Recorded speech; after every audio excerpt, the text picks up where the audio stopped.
तो फ्रेंड्स, मैं मनीष आज मैं 12वीं बोर्ड वालों के लिए जीव विज्ञान का असाइनमेंट लेकर आया हूं। जीव विज्ञान के असाइनमेंट में 5 प्रश्न पूछा गया, प्रत्येक प्रश्न पर अंक निर्धारित है। प्रश्न क्रमांक पहला का अ है, यदि एक द्विरज्जुक डीएनए में 30% साइटोसिन है तो डीएनए में मिलने वाले एडेनिन के प्रतिशत की गणना कीजिए।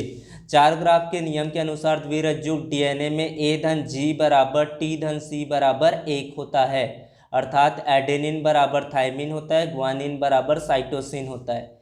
साइटोसिन की दी गई मात्रा 30% है तो ग्वानिन भी 30% होगा। ग्वानिन प्लस साइटोसिन बराबर 30-30 यानी कि 60%। A-G बराबर 100 माइनस 60%, तो A-G बराबर 40%। चूंकि A बराबर G होता है अतः एडेनिन की मात्रा 40%/2 अर्थात 20% होगी। प्रश्न क्रमांक पहला का ब है, यदि अनुलेखन इकाई में कुटलेखन रज्जुक अनुक्रम को निम्नलिखित रूप से लिखा गया है 5' ATG CAT GCA TGC ATG CAT GCA TGC ATGC 3' तो इस mRNA के अनुक्रम लिखिए। दिया गया प्रश्न कोडिंग रज्जुक है। कोडिंग रज्जुक को सबसे पहले हम लोग टेम्पलेट रज्जुक में बदलेंगे। कोडिंग रज्जुक टेम्पलेट रज्जुक का संपूरक होता है। यहाँ पर दिया गया पर ए का टेम्पलेट रज्जुक में होता है टी का ए होता है और जी का क्या होता है सी होता है। इस तरह से कोडिंग रज्जुक को टेम्पलेट रज्जुक में बदलेंगे। टेम्पलेट रज्जुक से ही आरएनए का निर्माण होता है और टेम्पलेट रज्जुक और आरएनए एक दूसरे के संपूरक होते हैं। यहाँ पर टी का ए होता है और ए का क्या होता है यू होता है और सी का क्या होता है जी होता है। इस तरह से टेम्पलेट रज्जुक को आरएनए में बदल सकते हैं। प्रश्न क्रमांक 2 पूछा गया, प्रतिरक्षी अणु का स्वच्छ नामांकित चित्र बनाइए। प्रतिरक्षी अणु का स्वच्छ नामांकित चित्र बनाइए।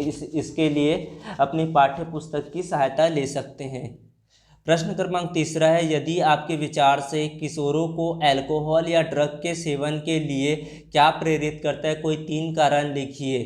किशोरों को अल्कोहल या ड्रग के लिए निम्नलिखित कारण क्या करता है प्रेरित करते हैं।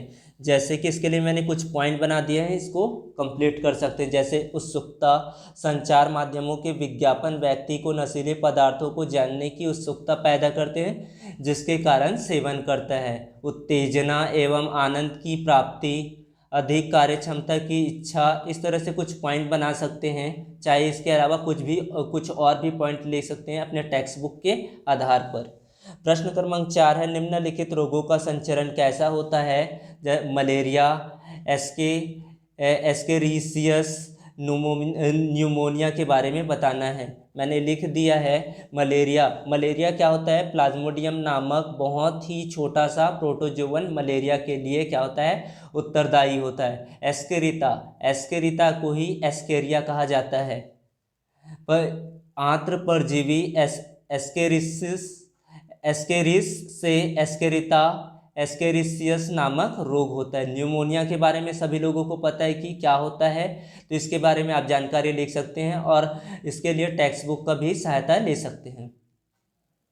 प्रश्न क्रमांक 5वां पूछा गया है, डीएनए आनुवंशिक पदार्थ है, इसे सिद्ध करने हेतु अपने प्रयोग के द्वारा हर्षे व चेस ने डीएनए व प्रोटीन के बीच कैसे अंतर स्थापित किया। इसके लिए चित्र को देख सकते हैं अच्छे से।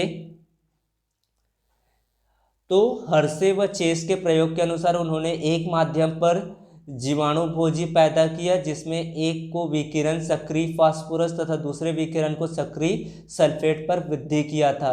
जिन विषाणुओं को विकिरण सक्रिय फास्फोरस की उपस्थिति में पैदा किया उसमें विकिरण सक्रिय डीएनए पाया गया जबकि विकिरण सक्रिय प्रोटीन नहीं था।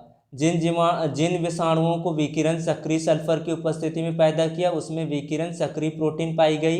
डीएनए विकिरण सक्रिय नहीं था क्योंकि डीएनए में सल्फर नहीं मिलता है। जो जीवाणु विकिरण सक्रिय रखने वाले जीवाणु भोजी से संक्रमित हुए थे वे विकिरण सक्रिय रहे। इससे स्पष्ट है कि जो पदार्थ विषाणु से जीवाणु में प्रवेश करता है वह क्या है, डीएनए है। जो जीवाणु उन विषाणुओं से संक्रमित थे जिनमें विकिरण सक्रिय प्रोटीन था वे विकिरण सक्रिय नहीं हुए। इससे संकेत मिलता है कि प्रोटीन विषाणु से जीवाणु में प्रवेश नहीं कर सकता है। अगला पॉइंट है इसके लिए, इससे यह सिद्ध होता है कि आनुवंशिकी पदार्थ डीएनए ही है जो विषाणु से जीवाणु में पाया जाता है। Thanks for watching my video, please subscribe here. Thank you.